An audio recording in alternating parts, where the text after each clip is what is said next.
నమస్తే, welcome to hit TV. నేను మీ మాధురి. ఈ రోజు మనతో పాటు ఉన్నారు కేఎస్ ప్రసాద్ గారు, పొలిటికల్ అనలిస్ట్. నమస్తే సార్. నమస్తే అండి. సార్, వర్క్ బోర్డ్ గురించి మనం లాస్ట్ టైం కూడా మాట్లాడుకున్నాం. బీజేపీ తీసుకునే నిర్ణయాల వల్ల ఇప్పుడు మతాంతరంగా ఇక్కడ ఘర్షణలు చెలరేగే అవకాశాలు ఉంటాయని కూడా ఆ రోజు మనం మాట్లాడుకోవడం జరిగింది. సేమ్ ఇప్పుడు దేశం అంతా కూడా అట్టడుగుతుంది ఈ బిల్కి సంబంధించి. పశ్చిమ బెంగాల్లో దాదాపు ముస్లిం సోదరులు ఎవరైతే ఉన్నారో వాళ్ళు వెళ్ళి హిందూస్ మీద దాడి చేసి చాలా మందిని అక్కడికక్కడే చంపేసిన వైనాలు కూడా చూస్తున్నాం.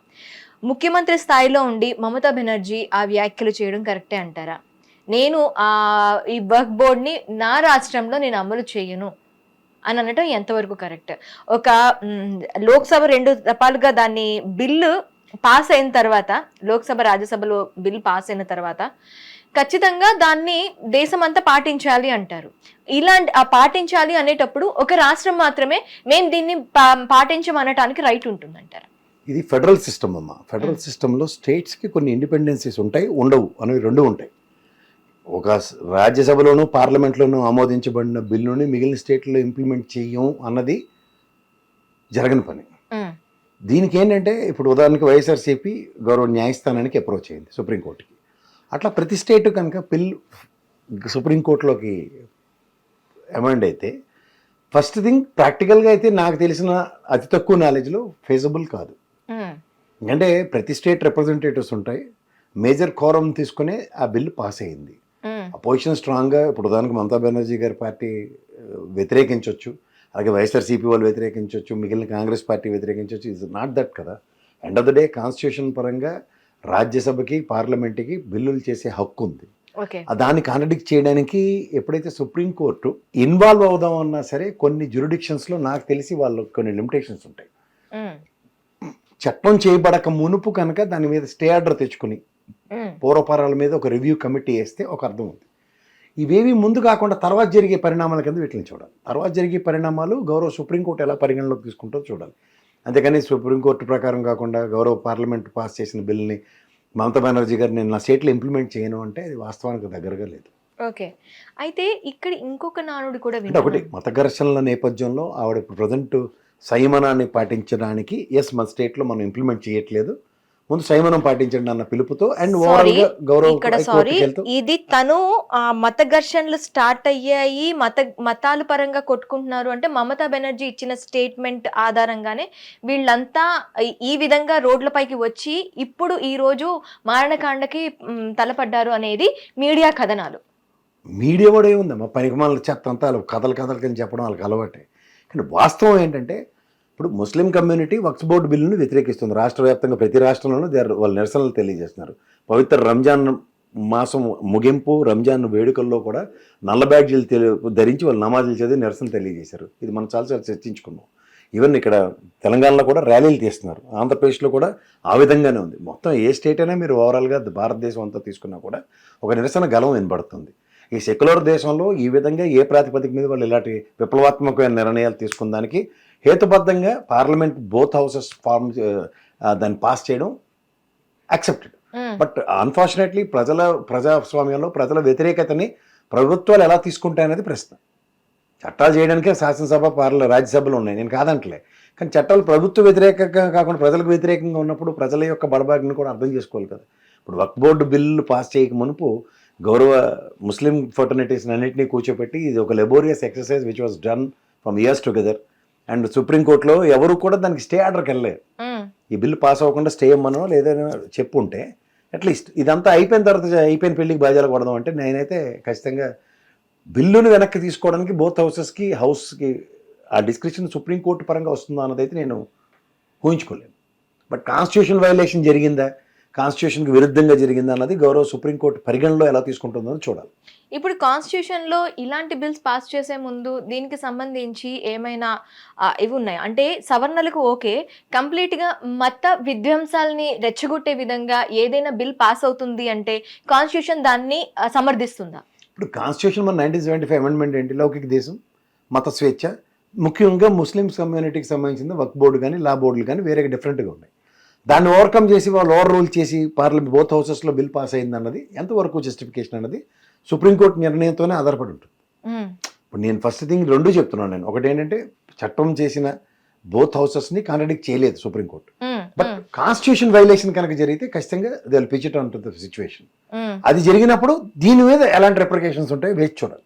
ఓకే, అయితే ఇప్పుడు ముఖ్యంగా పశ్చిమ బెంగాల్లో జరుగుతున్న ముస్లిమ్స్ ఎవరైతే హిందూస్ మీద దాడి చేస్తున్నారో వాళ్ళు ముఖ్యంగా పశ్చిమ బెంగాల్ వాస్తవ్యులు కాదు, పక్కనే ఉన్న బంగ్లాదేశ్ నుంచి వలస వచ్చిన రోహింగ్యాలు ఎవరైతే ఉంటారో వాళ్ళు హిందువుల మీద దాడి చేసి చంపటం లాంటివన్నీ చేస్తున్నారు. ఇంకొంచెం రెచ్చగొట్టే విధంగా మమతా బెనర్జీ మాటలు కూడా యాడ్ అయ్యాయి, ఆమె చేస్తున్న ట్వీట్స్ కూడా విధ్వంసంగా ఉన్నాయి అనే మాటలు కూడా వస్తున్నాయి. నెక్స్ట్ ఇయర్ పశ్చిమ బెంగాల్లో ఎలక్షన్స్ వస్తున్నాయి. ఆ ఎలక్షన్ ఓట్ బ్యాంక్ ని ముఖ్యంగా అక్కడ ఓట్ ని నిర్ధారించేది ముస్లింసే కాబట్టి ముస్లింస్ కి అండగా నేను ఉంటాను అనే ఒక నానుడిని మమతా బెనర్జీ నలుగురిలోకి అంటే తన మాటల ద్వారా తన పోస్టుల ద్వారా తీసుకెళ్తున్నారు అనేది కూడా ఒక నానుడు ఉంది. దీన్నే ఎలా మీరు చెప్తారు? నిజంగా ఇలా జరిగి ఉండొచ్చా? నిజంగా ఒక పరాయి దేశస్తులు వచ్చి మన దేశంలో వలస రావటమే కాదు వాళ్లతో దాడులు చేయబడుతున్నాము, అక్కడి నుంచి ఊర్లు ఖాళీ అవుతున్నాయి, ఊర్ల నుంచి వేరే ఊర్లకు వెళ్తున్నారు అంటే దీన్ని ఎంతవరకు సమర్థించాల్సిన విషయం? దాని మీద ఎలాంటి చర్యలు తీసుకోవాలి అంటారు? ఇప్పుడు బోత్ హౌసెస్లో మమతా బెనర్జీ గారి టీఎంసీ తృణమూల్ కాంగ్రెస్ నుంచి వాళ్ళు డిసెంట్ ఎలా తెలియజేశారో వాళ్ళ ముఖ్యంగా వక్ఫ్ బోర్డు బిల్లు మీద ఫస్ట్ అది నోటిఫై అయి ఉంది. రెండోది చట్టం చేయబడిన బోత్ హౌసెస్ నుంచి బీజేపీ పార్టీ ఎలా బుల్డోస్ చేస్తుందో ప్రజలకు అర్థమవుతుంది. అండ్ ఎంటైర్ ముస్లిం ఫర్టర్నిటీకి సంబంధించిన విషయంలో వాళ్ళ మనోభావాలు ఏ విధంగా గాయపడున్నాయో ప్రజలు గ్రహిస్తున్నారు. 4వ పాయింట్ మీరు చెప్పిన రోహింగ్యాలు ఎవరైతే దేశంలోకి చొరబాటు వచ్చి బంగ్లాదేశ్లో దాడులు చేస్తున్నారు, ఇది చొరబాటుదారులను నియంత్రించవలసిన బాధ్యత కేంద్ర ప్రభుత్వం, బైఎస్ఎఫ్ అంటే బోర్డర్ సెక్యూరిటీ ఫోర్స్ బలగాల ఆధీనంలో మమతా బెనర్జీకి సంబంధం ఉంది. దాంట్లో నిరోధించవలసింది వాళ్ళే. రోహింగ్యాలను ఏరివేత కార్యక్రమం కేంద్ర ప్రభుత్వ నిర్ణయంలో ఏరివేత కార్యక్రమాలు జరుగుతున్నప్పుడు నిరోధించిన ఏమైనా రాష్ట్రం ఉందా? ఇక్కడ అడపతడప ఓల్డ్ సిటీలో కూడా రోహింగ్యాలని ఏరివేసే కార్యక్రమాలు జరుగుతూ ఉంటాయి.